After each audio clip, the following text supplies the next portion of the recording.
Hey guys, Prowl 101 here, and today we are going to be reviewing episode 1 of The Chase, which I believe is called The Executioners. The Daleks are back, the third Dalek story. I've never seen The Chase before. This was the only season 2 story I haven't seen at the moment.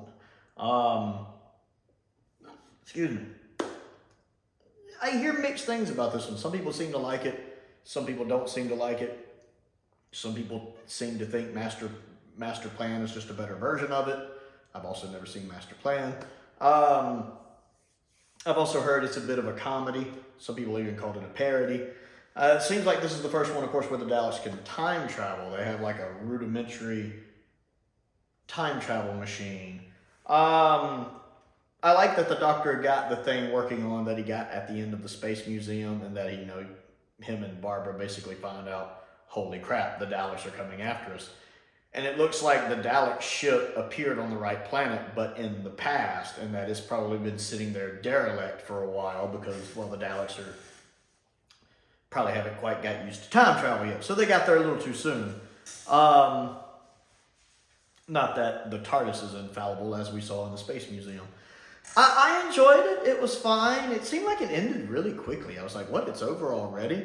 I like the set design for the planet. I mean, the backdrop is obviously a backdrop. You know, it has it looks like a stage set. Because again, Doctor Who is very much a teleplay at this point. You know, it's almost recorded live.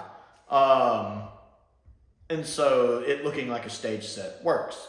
And I like that. I enjoy that. It's a nice looking little desert planet. I really enjoyed when the blizzard's happening, when Barbara and the Doctor are walking around in the blizzard. I thought that was realized very well on the screen with the stuff like blowing in front of the camera. As I was watching that, I was like, this looks really good. This looks really, and it's at night. So I was really impressed with that. The Dalek voices in this one are all right. Like, they're not as good as like Power and Evil, but they're way better than in like the Daleks. So they're like somewhere in between. I was enjoying them. It's cool to see the Daleks having time travel. And then of course we have kind of the leader Dalek, the Black Dalek, who's kind of the boss.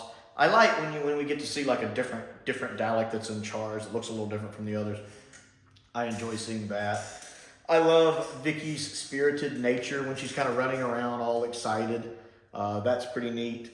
And I know when Ian and her found that ring and are pulling on it, I figured that's the Dalek ship that's just been buried because it's been there a while. And I'm like, don't pull that, don't pull that, don't pull that. As the audience, you're like, don't do that, don't do that. And then they do that and you're like, oh. But I enjoyed it. I thought the cliffhanger was cool with the Dalek rising up out of the sand. I thought that was pretty neat. So yeah, that's all I really have to say about it. It seemed like it ended really early. It didn't seem like a half hour had really passed, which I did watch it at separate times. I watched like about half of it, and then one of my friends came over and I hung out with them for a while, and then I watched the other part of it. So maybe that's what it is. But yeah, that's really about all that jumps out at me. I'm looking forward to jumping into episode 2 and seeing what happens next. I don't really know what all happens in The Chase. I did like seeing the Beatles. I thought that was pretty cool. Because I've always known that the Beatles were in some kind of clip, because I'm always hearing talk about, well, was that cleared for the DVD release, or is that in the Region 2 release? Is that going to be in the Region 1 release? So I always knew somehow the Beatles were involved. So it was nice seeing that little scene of them performing. And of course, since it's not only them performing, but it's one of their actual songs in the episode. Oh, Lord. I can imagine the legal nightmare they have to go through to clear that anytime they want to release The Chase. And I have to keep in mind that when this episode came out, it was right at the height of Beatlemania, 1965. The Beatles were huge. And so, that probably was a nice little nod to the teenagers watching the show. The Beatles and Doctor Who. It was still kind of cool seeing that. I like the Beatles myself a lot, not just the Beatles music, but I like a lot of their solo stuff as well. So it was nice to see that for me as well. I wonder if that scene's going to be in the Region 1 release for this box set when it comes out. We'll see. But yes, if you've enjoyed this review, go ahead and click the like button and the subscribe button. That helps me out. I also have a Patreon. That helps me take care of bills and all that fun stuff. If you would like to contribute to that, there's a link to that in the description below. I want to give a shout out to some of my top tier patrons, Finn Perkins, Stephen Crane, and Colin Coney. I appreciate their support as I do the support of all of my patrons.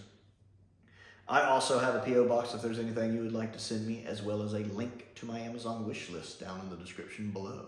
Most importantly though, thank you for watching.